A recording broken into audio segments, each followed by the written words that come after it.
Hello everybody and welcome back to Sandy Bay. So I'm currently heading over to the sell point. I'm going to sell the first 21,700 litres of rye.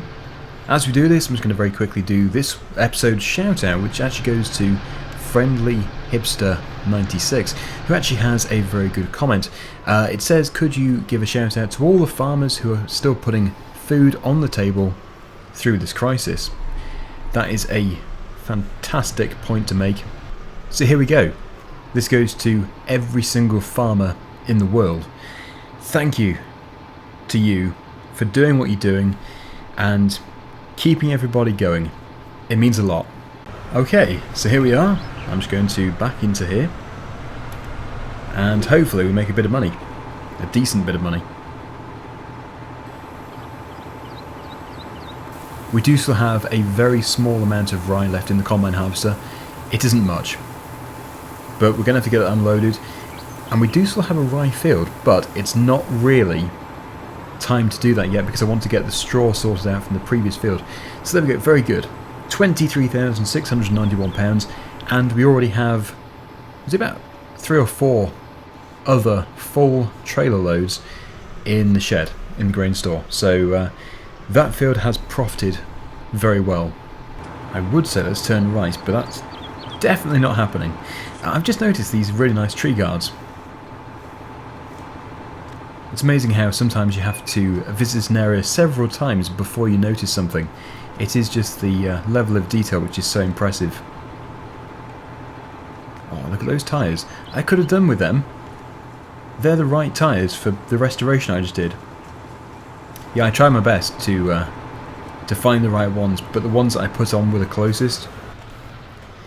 It was either that or the chevron tyres, you know, like the tractor tyre. But I didn't buy those because I was checking the clearances and it wouldn't have actually cleared the guard. If you have no idea what I'm talking about, I am referring to the restoration I completed in real life on my other channel, Machinery Restorer. I do go on about it quite a bit, but I just love doing them, so yeah, they mean a lot to me. So what we're going to do is go back to the field, unload the combine, move the combine to the shed, and then we're going to come back out to the store to pick up the windrower, because we actually don't have a windrower and we need one for 2 reasons: the alfalfa and the straw in that field. Now my priority, I think, is probably going to be the alfalfa because it is potentially going to rot away, although I am playing in real time. We'll then move on to the straw. We're going to row 2 together, hopefully. Should make it easier. And then we're going to get it baled up. Although I'm thinking probably the straw field will be done with a worker as well. So I'll have a worker following me. So we essentially rake it and bale it all in one, which should be good.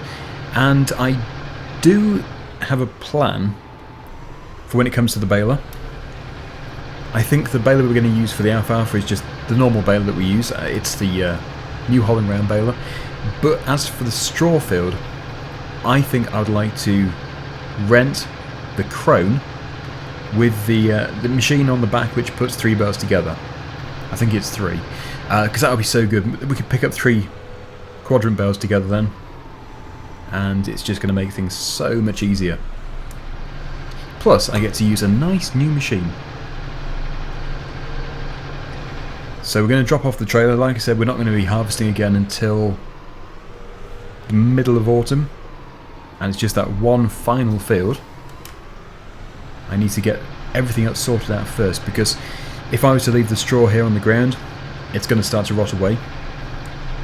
Especially if it rains. If it rains, then that's just going to be catastrophic. Yeah, you can't be leaving stuff out in the rain, not with seasons. So one step at a time. There's absolutely no rush.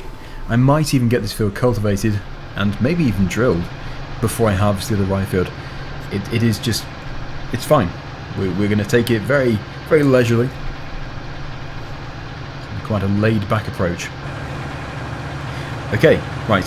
So I think this trailer is going to be best suited in the grain store.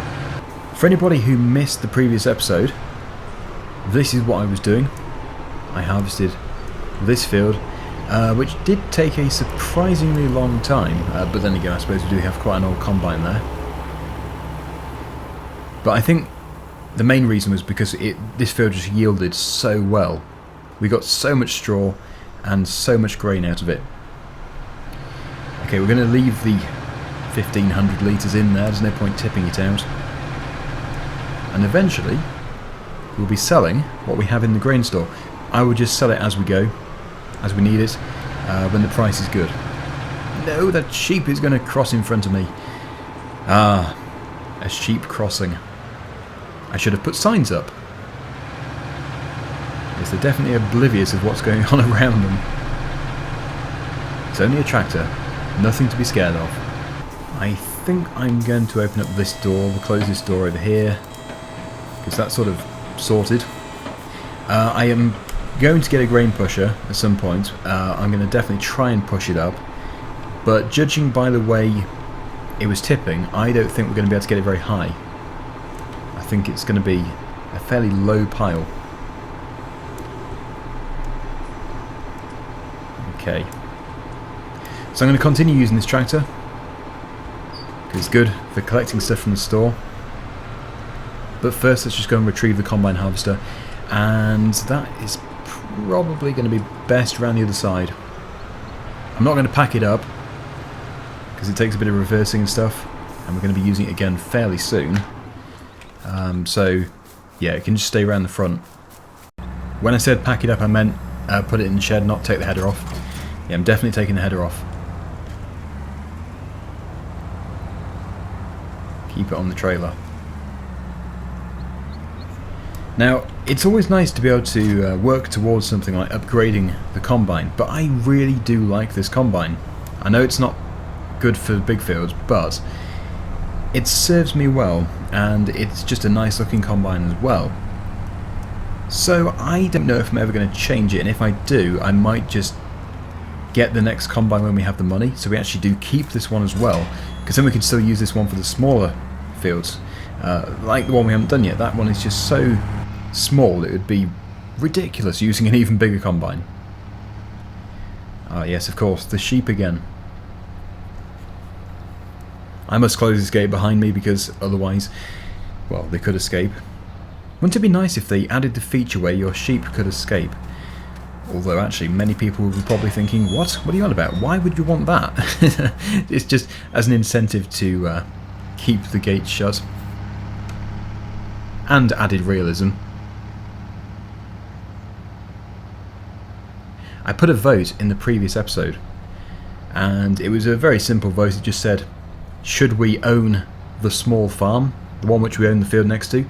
And when I checked, 93% of the people who voted said yes, we should own the small farm because we own the field next to it. So we do now effectively own it. So at some point in the near future we're going to be getting some calves, because that is the calf farm. It's going to be so good. But obviously I'm just working towards being able to afford them first of all, and then we will get some. Okay, so we have £62,000. A windrower is something I'm going to be using quite a bit. I think it probably is time to buy one. Now this is annoying. I love that class liner, but it's only 0.4 metres wider than the Caverlan just here, and it is, how much is it? 7,000 more. So that is obviously a substantial amount, but it is a class, so I think I'm going to have to go for it. We're only going to buy one in this series, so here we go. Well, let's just go for the one which I really do like. Oh, you can even choose a different beacon type. Ooh, a round beacon. I remember those on the 2001 sort of style Massey Ferguson tractors. Actually, I love how you can customise that so much. I think Beacon 5 I like the most. It does add another £75, but it must be a good brand. Okay, so there we go. I've gone a bit crazy with money. But as I said, it's a tool we're going to use quite a bit. I've just had a thought. It's a cunning plan, actually. Because the field is quite near to the store, and we're currently miles away from the store, it would be wise to take the baler with us, take it to the field first, drop it off, and then go and get the windrower. Because otherwise we're going to be making another trip back to here, which would take a substantial amount of time and would just be silly. So let's take it. I know this is a big tractor for the baler. Oh yes, we don't have manual attach. So used to doing survival roleplay. I know that some people do say, can you add it to the series? But honestly, I prefer to keep it without, because then it sort of makes survival roleplay stand out. Having different mods on there. So off we go. We're going to bale some alfalfa. Right, so I'll probably keep it just outside the field, because otherwise we're going to have it in the way. Just pop it over here. It's actually quite a nice area, this, the way that it splits and goes into different fields. I like that. So, yep, over to the store.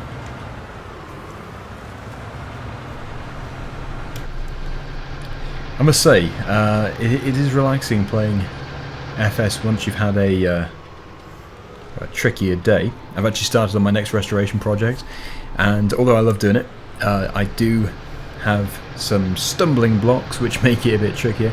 The current one is, well, I'm kind of giving stuff away here, but not really, because, yeah, in fact, not at all. But, yeah, there's an engine pulley. It's the pulley on the side of the engine for the next machine. Totally seized on. It's a very rusty machine. And I was trying for about 2.5 hours to get it removed with a hydraulic puller, 10 tons of pressure, and I did get it to move a bit. I was also heating it and then quenching it and stuff. But yes, I've only moved it a very small amount, so I have, for the time being, left it just soaking in penetrating oil. So it's lubricating, and yeah, I've come in to record this video, so it makes a difference, because although, like I say, I absolutely love doing the mechanical projects and stuff, once you do get stuck because of rust, it's so frustrating, really frustrating. But no, I'll just get the puller back on it tomorrow, and it should hopefully pull it off with a bit of luck after a bit of soaking. Okay, there we go. We have the windrower. Let's go and get it raked up, which will be a very fast job, and it is so nice to know that this is our own rake. So good. Oh, and yes, my beacon preference is just there. Looks good. Okay, see you at the field. That would be such a nice field to own. Although I'd probably buy a field near to the new farm that we've acquired, which we will go to. I will show you it. I'll have a bit of a tour. I don't really know what it looks like myself. I did just pop there in the previous episode briefly. But yeah, we do own.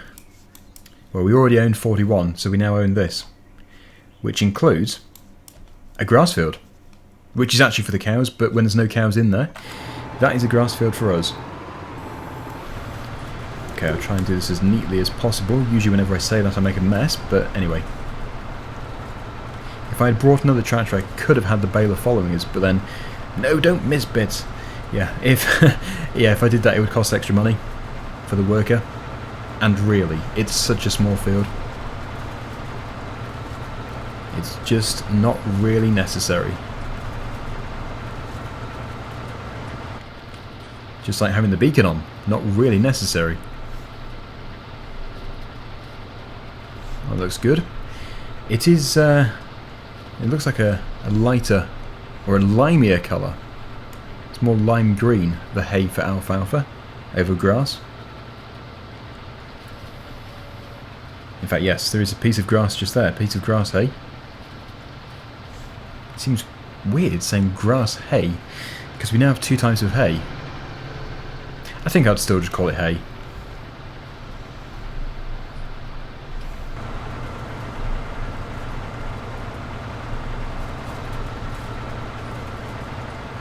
Okay, well, it's not perfect, but it's good enough. I'll be able to bale it no problem at all, and it will be very interesting to see how many bales we actually do get out of this. It's quite hard to guess. I would, if I was to have a guess, say something like 10 to 15. But I have absolutely no idea.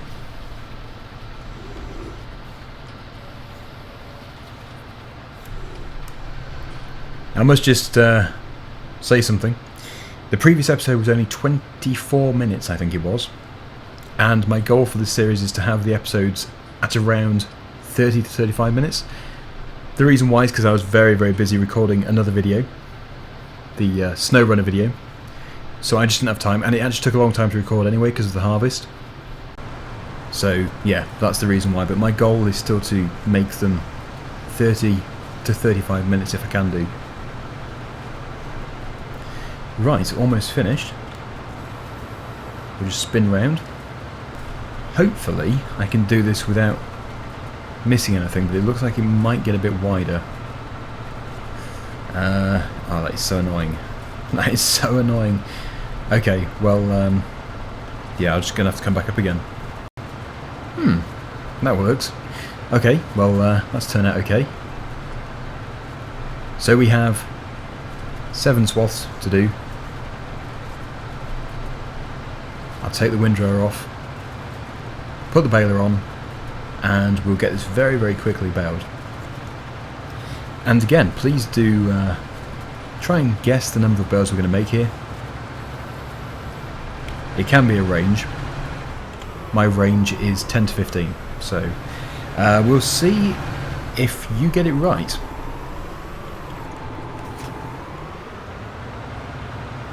Better not drive in their crop.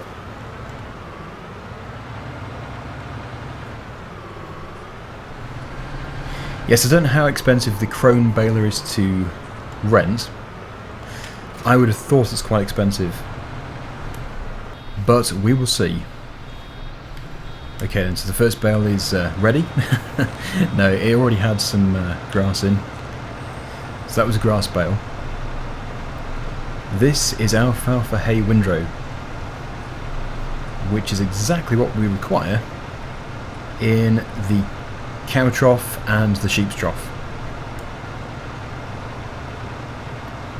So what does an alfalfa bale look like?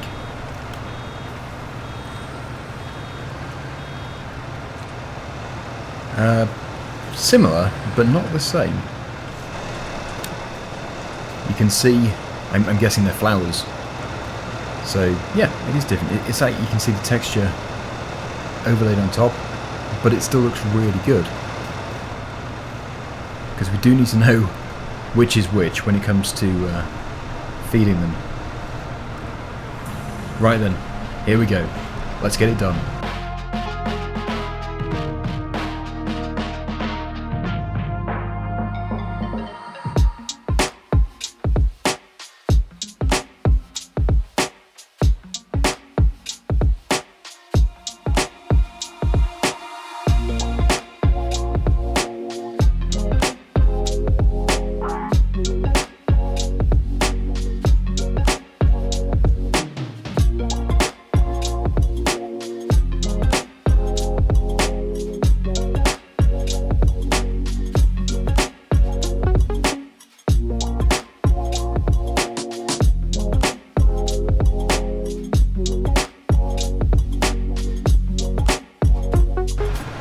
That's it. The field is completed. So obviously one of those bales was barely from this field, the first one. The majority was from the previous field, but created bales 19. So even if it had been 18, I would have still been wrong. So if you said 15 to 20, well done to you. If you said 18 or 19, then definitely a big well done to you as well. Okay, so I think the baler is the priority to take back. I can't take both. This is a more expensive machine and more inner workings, I suppose. So let's take this one back.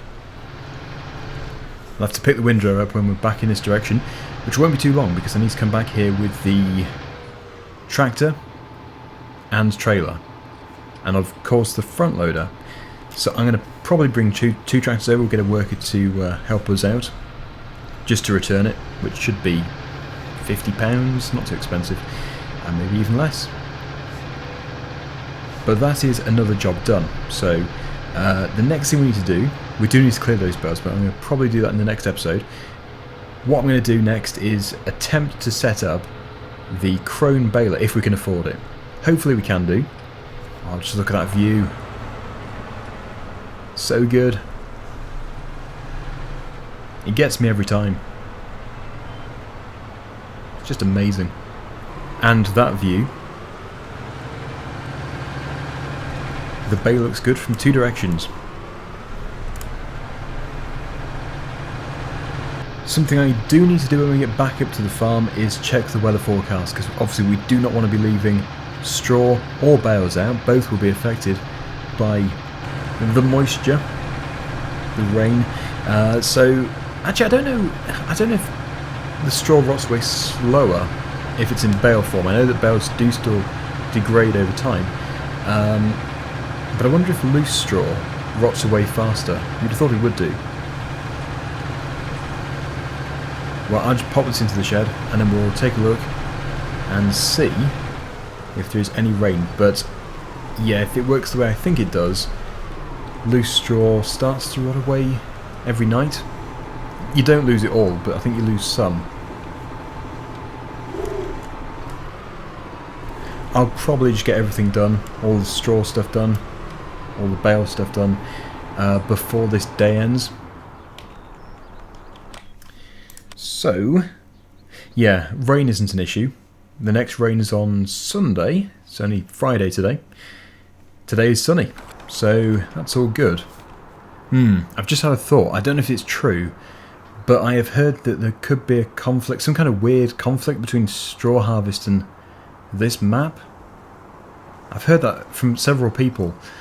I think I'm just going to get clarification before I attempt to do that, before I get the crone. So what we'll do is we will go and retrieve those bales today. We'll get the alfalfa completely finished. It might be fine. There might be no conflict at all, but I've definitely heard it. I've heard a few people say something, so I'm not going to risk it. So I will get my fantastic worker to take this tractor over to the field with me. I'll take the other tractor. Then we can bring the windrower back. This trailer comes in handy so many times. It is such a good trailer to have. And it also, although it looks like a big trailer, I think it's even bigger than it actually looks. The amount of bales that you can fit on is amazing. Okay, I know I've just done it the other way around, but that means I don't have to tow the trailer. Hooray! Although it does follow my course, so I need to drive as if I do have a trailer on. Like taking it wide around gates and not pulling out in front of vehicles because the other tractor will follow. There we go. All is well. I think this tractor might be slightly slower as well, so it is worth taking the slower tractor. If I race off at 32, which I think that tractor is, then yeah, this one's going to get behind only slightly. But if it gets far enough behind, it will just stop, which I don't want. It's the first time I've seen that tractor following us.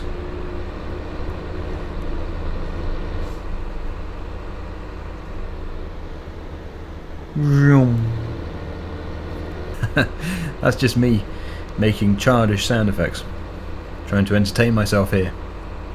26 feels really slow when you've been driving the JCB, which does 45. You can fly with that thing. It's so good. Oh, look, the potholes, they're reappearing. Oh no, that means that team are going to have to return and spend the whole winter repairing a few potholes. They are so slow. It resembles real life quite well. Oh no, did I turn properly? Yes I did. Nice. It'll be interesting to see how it turns the bend. Flat out. Well, this tractor's job is pretty much done. Just need to attach it to here. And then it can wait for us to return.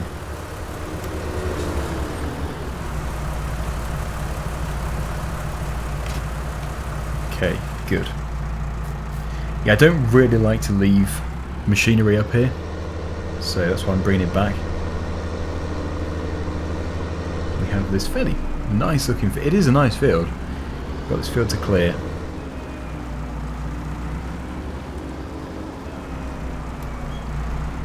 I usually put the trailer about halfway, so that should be about halfway. I would have thought. Oh no, it's not halfway at all. Oh well, I'll move it down.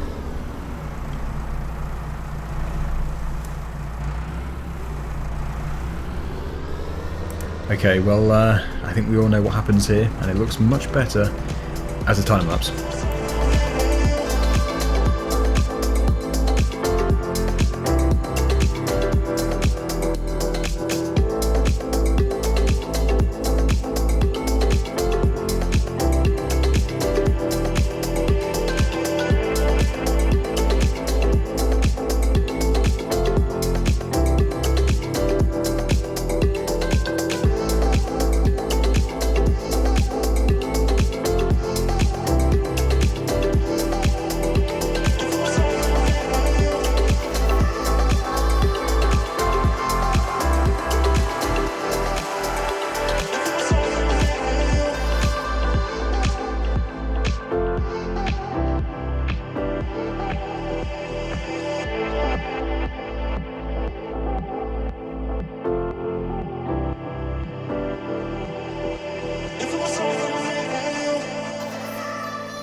Right, so there we go, everything is done.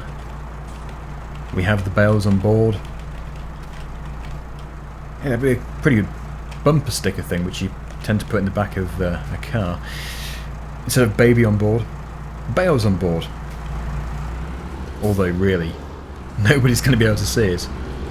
The trailer's blocking the view. Anyway, let's go back to the farm and we'll take the other tractor with us, and then we're going to call it a day, I think, because that is everything. It is good to have the alfalfa bales going back today though, because I think if I left them out I'll just sort of be too busy with the straw bales to get them in. The next episode is definitely going to be baling the straw, so that's going to be quite full on. Oh no, a bus! Those things are lethal. Oh, it actually stopped. I can't believe it. It did play in front of a police car though.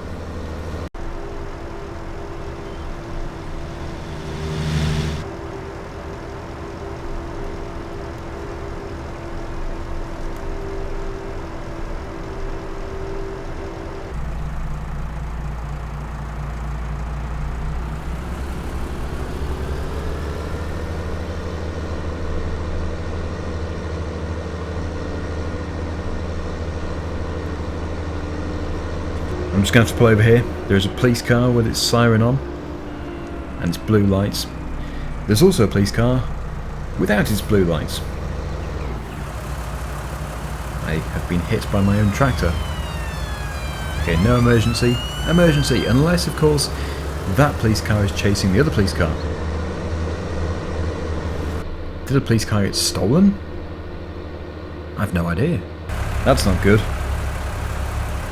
Why did they try to pull that in front of the bus? We've regrouped. There we go. Okay. So what we're going to do is just put this back into the yard, if we make it. Come on! The power of the New Holland. Yeah, we'll get there in the same time. Yeah, we're going to pop this into the shed now very, very quickly. Just go back over to the other farm, the small farm. I have shown you briefly before. I'll show you briefly again. And then hopefully next episode or two I'll be able to move in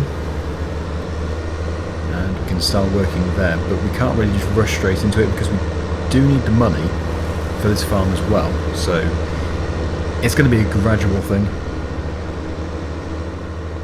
Luckily it's very local.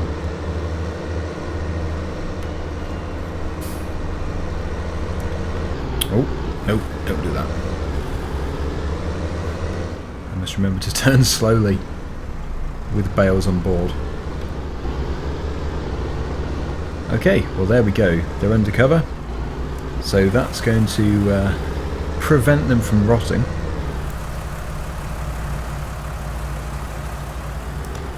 Good. And this is it. Once again, we do own this farm. It's a very nice looking farm actually.